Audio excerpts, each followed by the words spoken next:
Hola, buenas noches. En realidad, momento difícil, si lo hay, de estar trayéndolo a Jorge en este momento especial. Bienvenido Mar Tricarico, persona importante también en esta historia que tiene que ver con lo de hoy.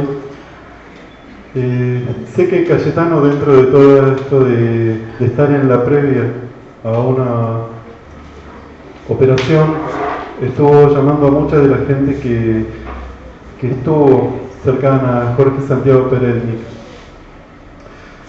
En algún momento pensé, y de hecho lo que hice fue comunicarme directamente con Roberto Signoni. Hablé también con la mujer de Jorge, del Oso, y la mujer me decía que quizás prefería esperar un poco de tiempo como para hacer algo en relación con Jorge, y por otro lado se presentaba esta situación de pensar que no está mal abrir el año de APOA trayéndolo a Jorge de paseo con nosotros. Lo que puedo contar entonces, no había traído nada escrito, pensaba hacer un desarrollo. Lo que, dentro de lo poco que voy a contar, es que traje algunos libros que la compañera de Jorge me dio como para poder difundirlos, como para poder venderlos. Hay algunos libros que son muy difíciles de conseguir, y la idea que tenía Florencia entonces era esto de que podamos hacer eso que Jorge por mucho tiempo no hizo, que es difundir su obra. Por ahí di unos papelitos que tienen que ver con el taller de poesía del Hospital Moyano, y dentro del blog del taller de poesía van a encontrar mucho material de lo que tiene que ver con diría lo más reciente de Jorge y algunas otras historias. Hay muchas devoluciones a este libro de entrevistas que él publicó hace un tiempo, y hay unas otras devoluciones al libro blanco que él publicó el año pasado. Yo decía que no tenía intención de hablar mucho más, no había traído nada escrito, pero además, viéndolo acá apenas llegué a Carlos Esteves, pensaba que lo mejor era entonces hacer lo que yo quería hacer desde el principio, que era correrme de esto de tener que ser el que hablara de Jorge, invitarlo a Carlos Esteves a que se sume acá, que me acompañe, y que sea él, desde un lugar cercano de trabajo con Jorge Perelnik, desde lo que fue para lenguas. Entonces que Carlos Esteves venga y que él también haga su tarea, o creo que él trajo algo, así que vamos con eso mejor. Le damos la bienvenida.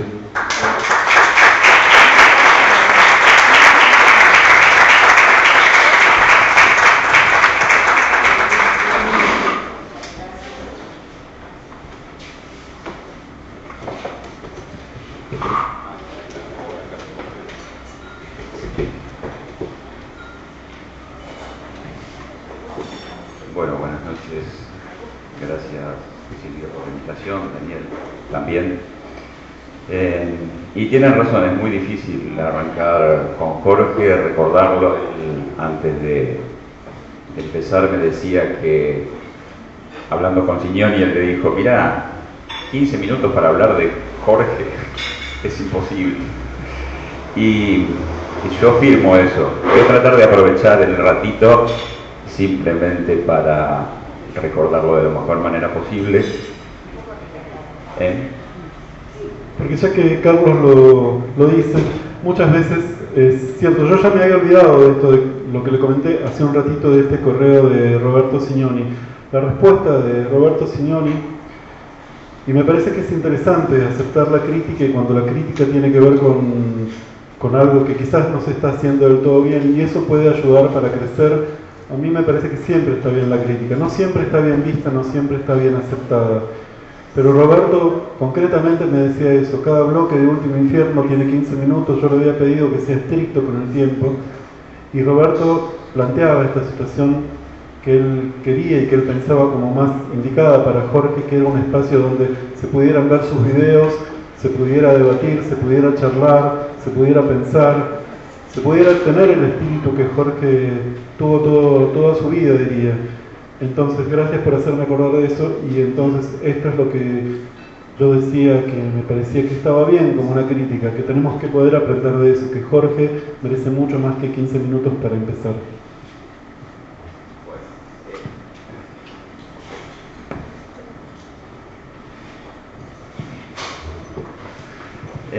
Así que, aprovechando este poquito tiempo que tenemos, me parece que la mejor manera de honrarlo es recordando alguna composición suya. Voy a hacer una muy breve introducción, voy a leer un poema, el cual alguna vez yo hice una performance a partir de esto. Esa performance surgió a partir de una lectura que hizo el mismo Jorge. Es un poema que lo conocí en 3 versiones diferentes, que también tienen que ver con la forma de trabajo de Jorge. Y después de leerlo, lo mejor posible, voy a extraer del libro de Jorge Entrevistas, que tiene como subtítulo Poesía, Filosofía y Sociedad. O sea que esas fueron en gran parte sus preocupaciones.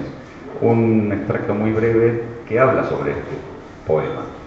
Les pido que presten atención, porque lo que él va a decir seguramente, como me pasó a mí, inclusive después de mucho tiempo de haberlo hecho al poema, es algo totalmente inesperado.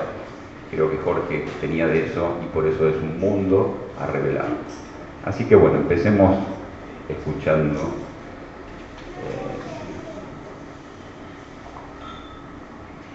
el poema, que se titula, en una de sus versiones, Poetarzan.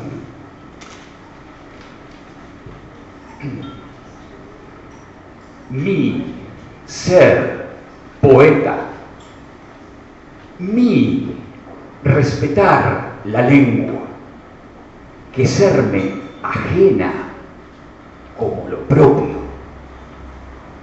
Lengua, gran amiga. Lengua, compañera. Mi no saber qué es la lengua, pero quererla. Lengua, ser, como el sol.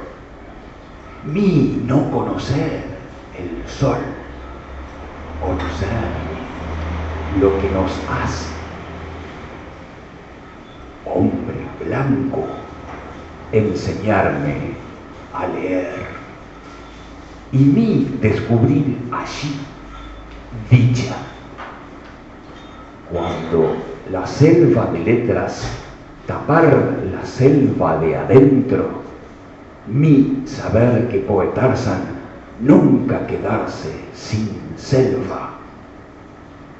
Con la vegetación de los libros, por contagio de una fiebre, poetarzan escribir.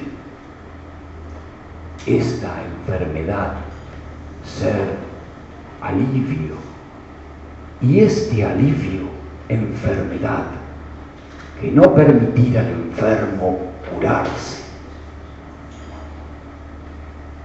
Entre las cosas más raras de la vida, una ser más rara que ninguna, el que escribir del sol, fabricar otro sol. El mundo, tener más cosas de qué ocuparse. Difícil comprender perplejidad de poetarzan. Mi escribirles.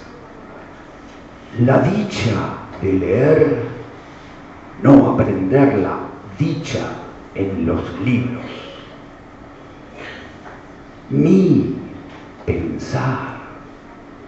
La escritura muda cuando la lectura dicha. La lectura dicha cuando la lectura muda. Todo lo que mi escribir sonar extraño a poetarzan, ajeno y propio, como verdad, como verdor. Jorge, se podría decir muchas cosas de este poema, me parece que es riquísimo, y cada uno habrá tenido o tendrá a esta altura su opinión. Jorge dice al respecto: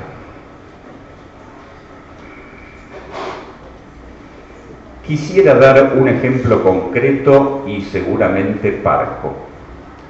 El poema intitulado Poetarsan fue pensado en primera instancia como una reescritura de un poema de Catulo, y queda una traza de esa relación en las primeras palabras del verso inicial de uno y otro poema. Miser Catule, decinas ineptire. Carmen 21, esto es de Catulo.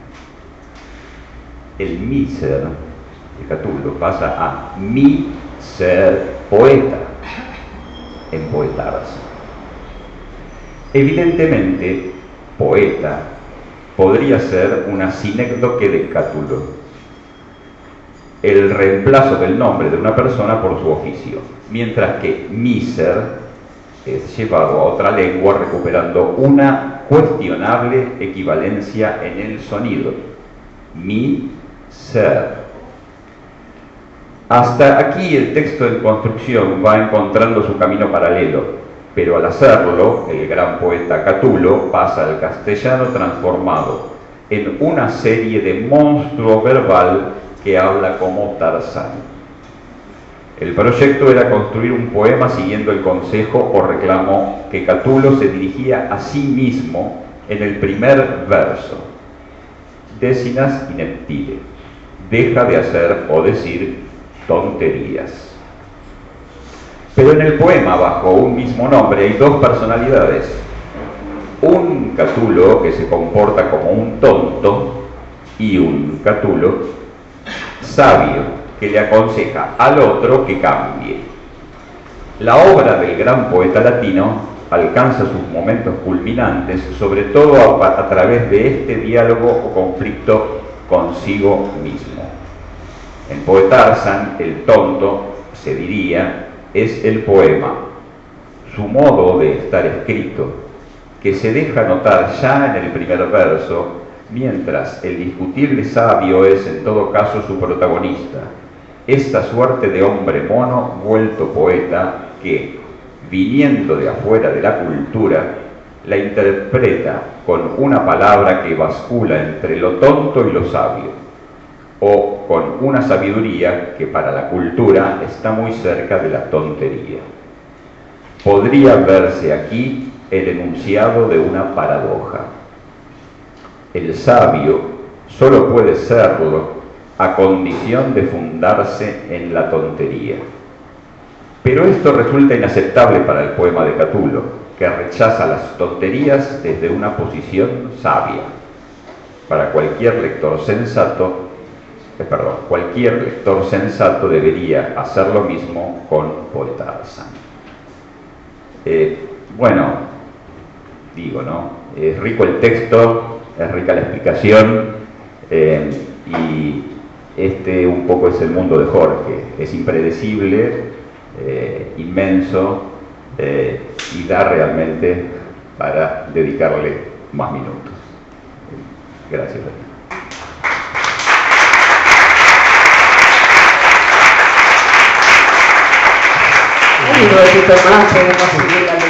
Mirando eso, justamente, fíjense que por lo menos a mí me resultaba curioso esto de escucharlo a Carlos en la lectura de ese texto, y ese texto es uno que nos acompañó por mucho tiempo y era como un emblema de Jorge, y no sé si a ustedes les resultó curioso, pero él todo el tiempo lo leyó como Poetarsan, y siempre asociado a ese personaje de una serie que no sabía hablar bien, siempre yo lo titulaba Poetarsan. Así que fíjense, si ya en el título hay un problema para poder traer la lectura de un poema, fíjense todo lo que hay detrás del mundo de las palabras que vienen detrás del título en el poema que leyó Carlos. En relación con eso, también asociaba que hace poco Ana Franco, desde México, publicó parte de una entrevista que en realidad no es una entrevista, era una charla que él fue a dar a México, y Jorge, al momento de saber de esta charla, lo que propuso es que no fuera una conferencia de él, sino que fuera un intercambio de preguntas entre los alumnos de la universidad y él.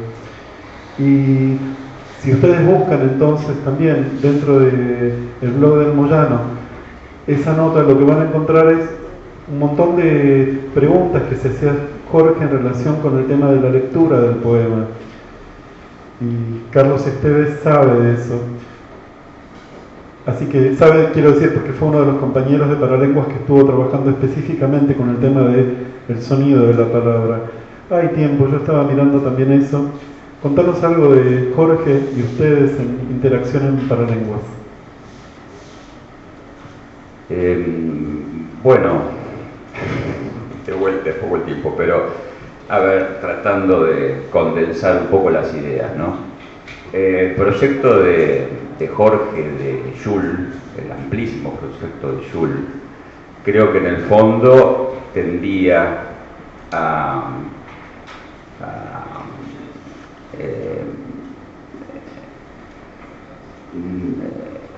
no tener límites, o sea, era ilimitado, era como que todo podía caber, no cualquier cosa, ¿no? Pero un poco la misión de Jules parecía ser el corrimiento del límite de lo que entendemos por poesía. Creo que en ese, no sé si todos están o conocen a lo mejor qué fue Jules. Jules fue una revista que durante de 1980 hasta la muerte de él prácticamente, Jorge con otros grandes poetas que iban pasando por la revista, fueron armando un proyecto poliestético, por llamarlo de alguna manera, donde tuvieron cabida algunas corrientes que para entonces estaban casi ocultas o sepultadas, como por ejemplo el concretismo, la poesía visual, el neobarroco, de los cuales fue uno de los primeros impulsores y difusores, la poesía del lenguaje. Podríamos seguir citando con ejemplos muy provechosos que se iban dando en antologías o en estudios particulares, como el que hizo sobre Oliverio Girondo o el que dedicó a Juan L. Ortiz inclusive. Ese proyecto que arrancó en el año 80, pasada una década, cuando nos reunimos Roberto Signoni, que ya era parte de Jules, y en mi caso yo hacía performance y él hacía poesía visual, comenzamos a pensar que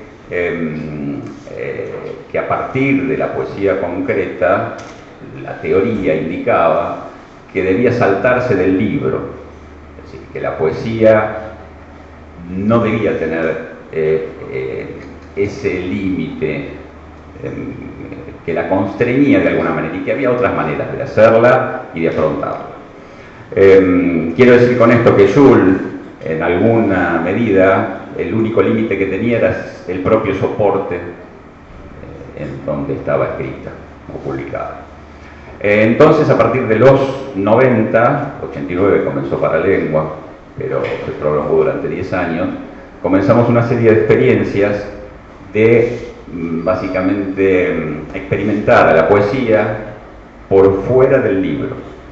Es decir, esto era en parte por lo que dije, por ejemplo, haciendo una performance sin soporte y sin lectura, tratando de conectarse directamente con la palabra y con la audición. Es una experiencia completamente diferente a la de la lectura, inclusive diferente a lo que yo he hecho acá. La poesía visual, que ya tenía una carrera, digamos, a partir de las experiencias que había hecho el grupo de La Plata, de Vigo, de Carlos Vigo, Diagonal Cero, Mirta de Bisache, que dicho sea de paso falleció a principios de enero, la cito aquí porque ella era una de las referentes fundamentales de Jorge en el campo de la poesía visual. Y luego se fueron sumando otros proyectos, algunos relacionados con la danza, con su cercanía con la poesía, ¿no? En conjunto con la poesía, mejor dicho, no como una manera de ilustrarla, sino como una producción conjunta que daba como resultante eso. Luego vino la videopoesía, ustedes conocerán a Javier Robledo y conocerán todo el trabajo que él hizo, y todo eso creo que él lo reconoce y lo ha hecho algunas sesiones para reconocer el antecedente o el origen de eso en el año 95, en una edición especial de Paralengua que se dedicó a los nuevos soportes, sobre todo el tema de la videopoesía. Fue la primera vez que se royeron muchos videopoemas y a partir de allí se arrancó. Él, sobre todo, continuó con eso. Nosotros tanteábamos muchos caminos y él continuó con esa beta y la desarrolló magníficamente, mundialmente, diríamos, ¿no? Los que lo conocemos fue así una tarea ciclópica. Sí, me dice que estamos en el tiempo chiquitito, entonces, de los libros, la pequeña antología de la poesía argentina es uno de los libros donde Jorge entra con esto de libro objeto. Este y el libro blanco podrían pensarse dentro de una misma serie, los dos muy incomprendidos por mucha gente, y ahí de vuelta esto de si hay que comprender la poesía, si hay que comprender un libro del todo. La nueva poesía argentina durante la dictadura, que fue uno de los libros que más problemas le trajo a Jorge por las cosas que decía pensando sobre los poetas y la poesía que hubo durante la dictadura. Así que un libro donde no hizo ningún esfuerzo como para dejar de ganarse enemigos. El libro este de entrevistas del que Carlos Esteves leía recién un fragmento, que es el libro donde Jorge decide publicar una serie de notas que a él le habían hecho con distintos pensamientos sobre, como decía Carlos, poesía, filosofía y sociedad. Tengo también algunas traducciones que Jorge hizo, en este caso el libro de Charles Olson, y dentro de los libros que le publicaron en México, que también tiene que ver con mucha historia que él tuvo con México, y a partir de él se publicó un libro, una antología de poetas argentinos, españoles y mexicanos nacidos en los 60, y mucha tarea que él hizo. Pero dentro de uno de estos, que es una antología publicada en México, hay un poema que inclusive acá aparece con otro título del que yo recuerdo el título Retrato de persona con abuelo, y era un texto extraño en cierta medida para la escritura de Peretnik, pero a su vez no dejaba en este poema de cuestionar el tema del lenguaje como hacía este Tarzán poeta. Y como cierre, entonces, le voy a pedir a Carlos Esteves, de este primer encuentro que se hace como para tenerlo al oso, a Jorge Santiago Peretnik revoloteando, que él lea este poema, que acá va con el título de Retrato del poeta con abuelo.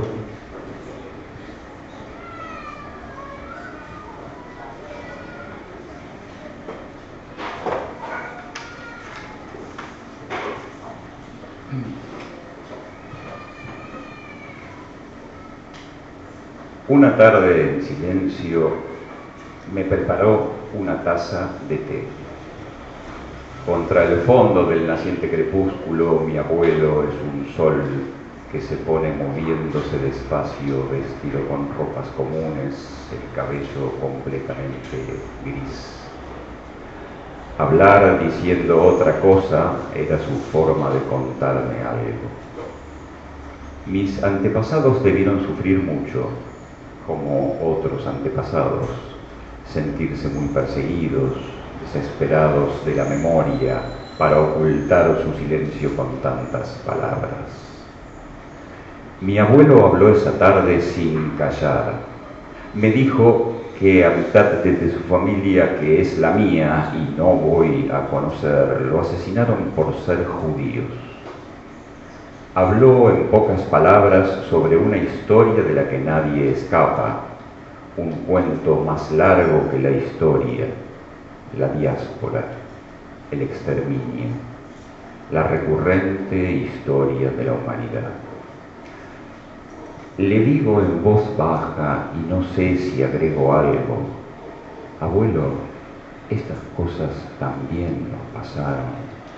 Muchas personas en Argentina fueron en los hechos judíos. Miro la figura del viejo contra la tarde a través de la ventana. El cielo está gris oscuro, las nubes son movidas por turbulencias. Quisiera que ese cielo no me siga hablando.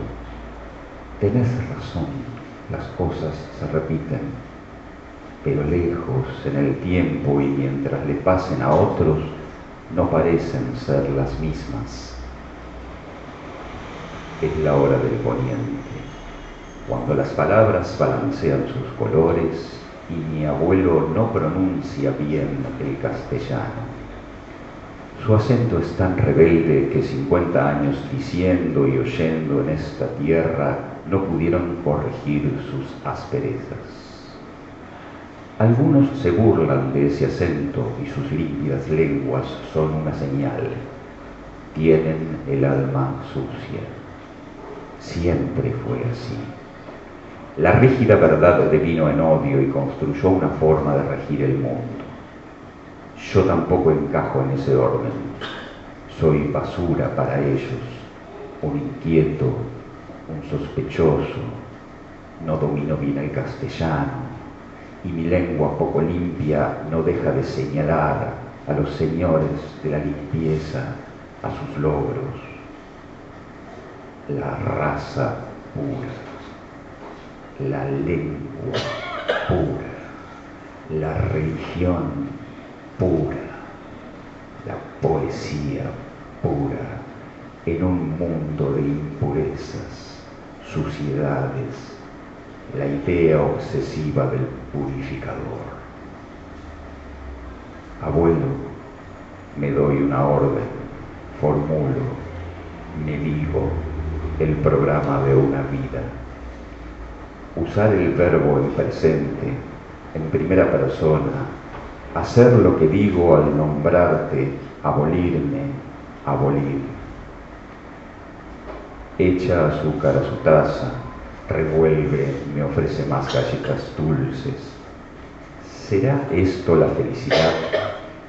Disolver ilusiones con la cucharita. Revolver sin mezclar las pasiones, potenciarlas. Me pregunto si él sabía que cada conversación es la última. Al menos yo lo sabía y por eso me expulsé. Vi al abuelo caer como un sol con el silencio de un sol. Y la noche de palabras que produce indiferencia y ruido, y con la misma claridad veo el amanecer de una repetición nueva, la anulación del tiempo y la distancia de los cuerpos, una primavera, una mañana en que las palabras son más que música. Las diferencias armonizan el mundo y algunas cosas, mediante, charlando con el abuelo, pueden ser vistas como se cree que son.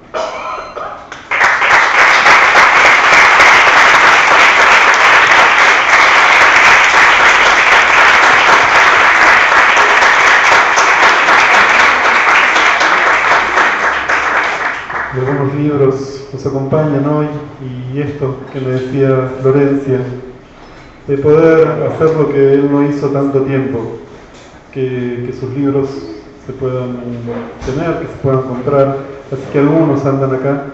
Gracias Carlos Esteves, gracias a POA por este rato para Jorge Santiago Pereira.